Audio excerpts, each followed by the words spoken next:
Ashamaa harka fuunee kabajamtootaa fi jaallatamtoota hordoftoota qaroo miidiyaa oduu fi odeeffannoowwan keenya qabannee dhufneetiin jirra. Hanga xumuraattiin waliin akka turtanis naffeerra. Pireezidaantii Hassan Sheikh Mohaammed daawwannaa Itoophiyaatti taasisan xumuruun gara biyya isaanii deebi'an. Ministeerri muummee Itoophiyaa Dr. Abiyyi Ahmad Itoophiyaatti daawwannaa hojii taasisaa kan turan pireezidaantii Somaaliyaa Hassan Sheikh Mohaammed geggeessaniiru.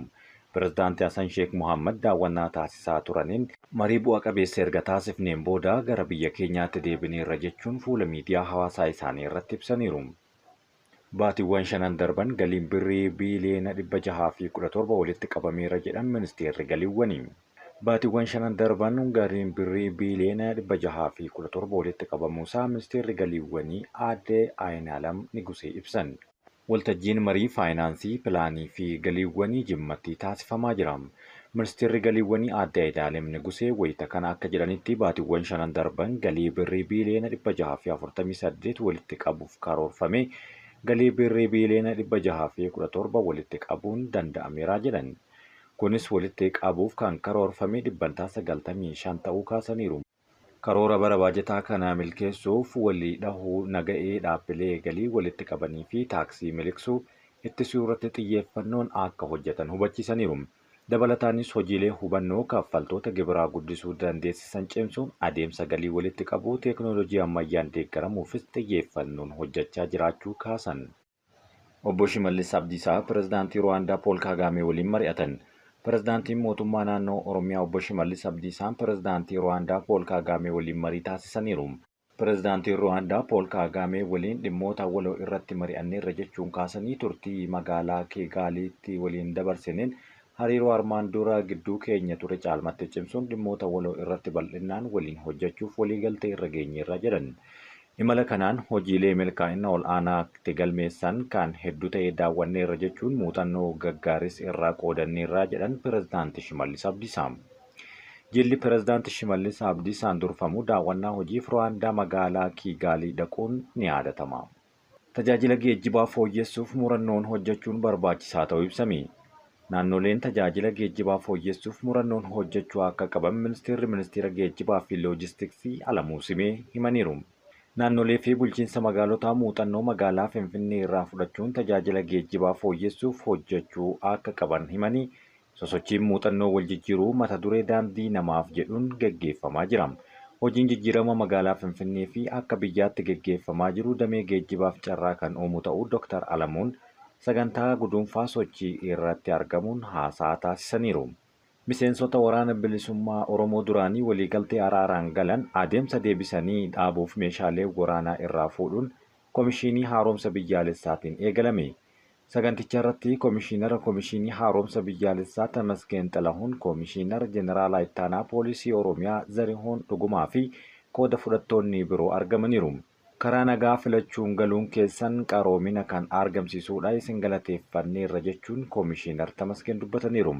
Miseensonni kunneen har'a irraa eegalee waraqaa eenyummaa fudhachuun loltoota duraanii akka jedhamanis eeramaniiru. Komishinichi kanaan duras kan naannoo Oromiyaa har'aa kana dabalatee loltoota duraanii hidhannoo hiikkachiisuuf deebisanii dhaabuu naannolee Tigraay, Amaaraa fi Affaaritti raawwachuun himeera. Magaalaa Finfinneetti lammiileen miiliyoona 2.5 ol ta'an tajaajila inshuraansii fayyaa hawaasaa argatan jedhame.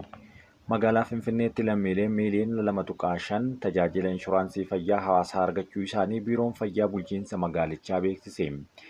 Itti aanaan itti gaafatamaan biiroo fayyaa magaalaa Finfinnee Dr. Mulugeetaa Indaalaa akka dubbatanitti tajaajilli inshuraansii fayyaa hawaasaa sagantaa waggaa 5 dura fayyadamtoota muraasa kutaa magaalaa 10 fi aanaalee 40 keessatti eegalamedha jedhan. Tajaajilli inshuraansii fayyaa hawaasaa kan eegale baasii fayyaa ol aanoo akka tasaa mudatu hambisuuf tajaajila fayyaa haqa qabeessa ta'e hawaasaaf dhiyeessuuf qulqullina tajaajila fayyaa fooyyessuu fi hirmaannaa hawaasni kenniisa fayyaa keessatti qabu cimsuuf akka ta'e kaasaniiru. Kanaan dura rakkoon hubannoo kan ture yommuu ta'u amma garuu hubannoon hawaasaa fooyya'aa dhufuu isaatiin kutaa magaalaa fi aanaalee hundarratti tajaajilli kun wal ga'aa jira jedhan. Tajaajilli kun caalaatti hawaasa galii gadi aanaa qabanii fi giddugaleessaa akkasumas fayyadamoo taasisuuf kan eegale yommuu ta'u bara baajataa kana bulchiinsi magaalichaa maatii 80,000 ol kaffaluu hin dandeenyeef baasii guutuu addatti uwwisuu isaa himaniiru. Dr. Mulugeetaan akka jedhanitti bara kana miseensonni inshuraansii fayyaa hawaasaaf maatii tokko qarshii 1,500 kan kaffalan yommuu ta'u, kanaaf ammoo deeggarsa mootummaan kan taasisu yoo fi waggaa guutuu baasii dabalataa malee yaalii akka argatan kaasaniiru. Bara baajataa kana ji'oota 6 darban qofa keessatti lammiileen miiliyoona 1 ol karaa inshuraansii fayyaa hawaasaatiin yaalii argachuun fayyadamoo ta'uu danda'ameera jedhan. Tajaajilli inshuraansii fayyaa hawaasaa miseensa muraasaan kan eegale yommuu ta'u, amma garuu rakkoo diinagdee fi hawaasummaa namoota hedduu furaa jiraachuu itti aanaa fi itti gaafatamaan biirichaa himaniiru. Gara oduu biyya alaatti yommuu dabarru waraanni Suudaan magaalaa ijoo hidhattoota irraa fudhachuu beeksise. Waraanni Suudaan waggaa lamaan booda magaalaa ijoo hidhattoota harkaa akka fudhate ifa godheera. Waraanni Suudaan magaalaa ijoo baha biyyattiitti argamtu to'achuu kan hime kunis lola humna hidhataa waliin waggaa lamaaf taasifamaa jiruun injifannoo isa guddaa ta'uu beeksiseera.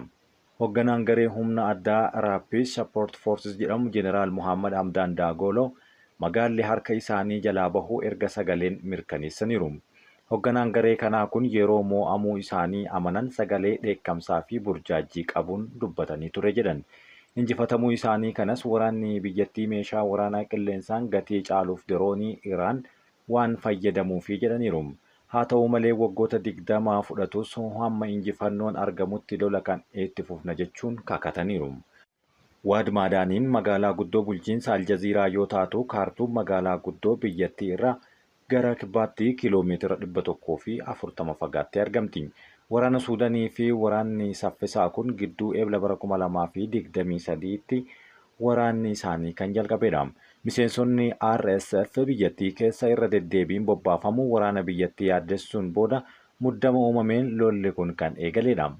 Waraana kanaan namoonni 10,000 lakkaa'aman lubbuu isaanii yeroo dhaban dhaabbanni biyyoota gamtoomanii namoonni miiliyoona 9 ta'an ammoo qe'ee isaaniirraa buqqa'aniiru rakkoo buqqaatii hamaafis saaxilamaniiru jechuun gabaaseera. Kana malees biyyattiin beela mudachaa jiruun namoonni miiliyoona 24.6 walakkaa uummata biyyattii deeggarsa nyaataa hatattamaa akka barbaadan ogeessonni kaahaniiru. Jalqaba baatii kana Ameerikaan hooggansa RSF Muhammad Hamdaan Dagalo duguuggaa sanyii raawwachuun jechuun himatteerti. Lola baatii 20 keessatti hammeenya ta'ee jedhamee uummata Suudaan irratti qaqqabsiiseef adabamaa jiraachuun qondaaltonni dubbataniiru. Taatoon Chaayinaa butame kaampii lammiileen Itiyoophiyaa dirqamaan yakka itti raawwataman keessatti argame. Taatoon lammii Chaayinaa baay'ee hin beekamne tokko Taayilaand keessatti guyyaa lamaaf badee jaalallee isaa miidiyaa hawaasaa irratti barbaachuu erga eegaltee booda argameera. Jaalalleen kun Waangishiin miidiyaa hawaasaa Chaayinaa irratti sagalee keenya dhageessisuu malee filmaata hin qabnu jechuun taatoo kana barbaadaa turteerti. Dhimmi kunis biyyattii keessatti erga lammiileen biyyattii bebbeekamoon qooda biraa fudhataniin kan argame ta'us dubbataniiru. Dargaggoon ganna 31 waanga xiyyeeffannaa mootummaa fi lammiilee biyyattii argatee barbaadamaa tureera. Haaluma kanaanis muddee 7 bara 2024 bakka turtii yakkamtoota intarneetii waliin hidhata qabanii fi daangaa Maayinaamaaritti argamu keessatti argame. Namoonni 100,000 lakkaa'aman humnaan fudhatamanii karaa intarneetii yakka akka raawwataniif dirqisiifamaa jiru.